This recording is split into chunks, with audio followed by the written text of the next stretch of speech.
When it comes to ministry or other professions in the helping fields, it's really easy to think about why it's important to help others.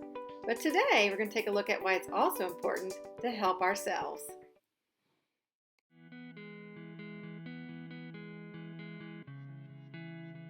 Hey, what's wrong? Are you okay? Really? You don't look good. I get it. Working in ministry can be hard, especially this year. Feels like wherever you turn, you see another person who's struggling. You want to help, but you don't know how to fix everything. And after a while, it can feel overwhelming, even exhausting. Listen, it's important to help others, but it's also important to help yourself.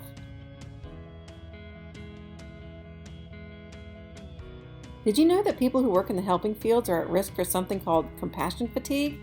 What is that? Compassion fatigue has been called the cost of caring. It's the physical or emotional exhaustion caused by continuously caring for those who are suffering or those who've been through trauma. It's a known professional hazard for people in the helping field, such as nursing, counseling, social work, and ministry. Compassion fatigue is caused by overexposure to the suffering of others.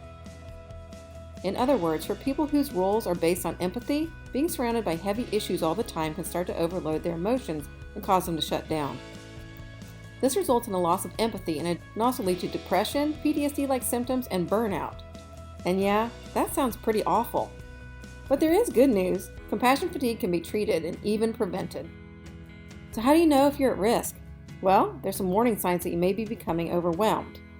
But anyone who's in the helping field can be at risk for compassion fatigue, especially this year when we add in the stress of COVID-19, political division, online living, ministry like we've never done it before, and everything else that this year's thrown at us. Right now, it's more important than ever to take good care of yourself. So how do you do that? Well, if you feel like you have compassion fatigue already, then reach out to someone in your life like your boss or a counselor. It's okay to ask for help. We all need it sometimes. But if what you're really looking for is prevention, then I've got good news for you. Experts have found that adding certain habits to your life can help protect you.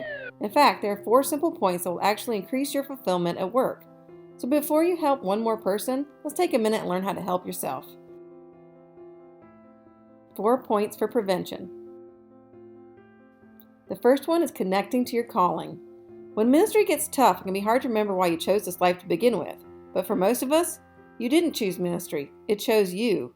You were called. So the first way to increase your job fulfillment is to regularly reflect on your calling. What is your mission? What are you doing today that connects with it? Think about how you feel when you see the impact of your work on others. Take time and remember what you love about ministry. Number 2, connecting with your coworkers. 2 are better than 1, and that includes work.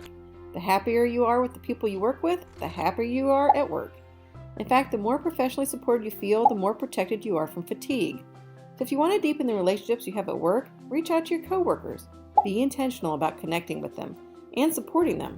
Creating an organizational culture of support can start with you. Number 3, becoming more equipped. One of the leading causes of professional stress is to feel responsible for a situation that you don't know how to handle. Even just saying that out loud feels stressful. And while there always will be some situations that are out of our control, there are a lot more that we can learn how to handle better. So the third way to protect yourself is to become more equipped by continually learning. So read more books, attend more seminars, talk to more people, or watch more 5-minute videos. The more you know, the more confident you'll feel at work. And last but not least, number 4, engaging in self-care. Let's face it, when your energy is already low, adding one more thing to your weekly to-do list can feel even more overwhelming. So how about we change the way we look at self-care? Instead of looking at it as something big, why don't we add small bits of joy to each day instead? Listen to your favorite music. Wear a color that makes you happy. Pet a friendly dog. Whatever it is that adds a smile to your face, add it to your life. Just like stress, joy can accumulate over time and change the way we feel. So let's start accumulating joy. Wow, who knew that helping yourself could be so simple? But wait, there's one more thing before you go. Protecting yourself from compassion fatigue only works if you intentionally embrace these healthy habits on a regular basis. So start now. Download our 4 points worksheet, available in our Facebook group or on our website, and get started today. Challenge yourself to change your habits and then check back at the beginning of each month and download a new worksheet with all new challenges. Because if we really want to help others, we have to start by helping ourselves.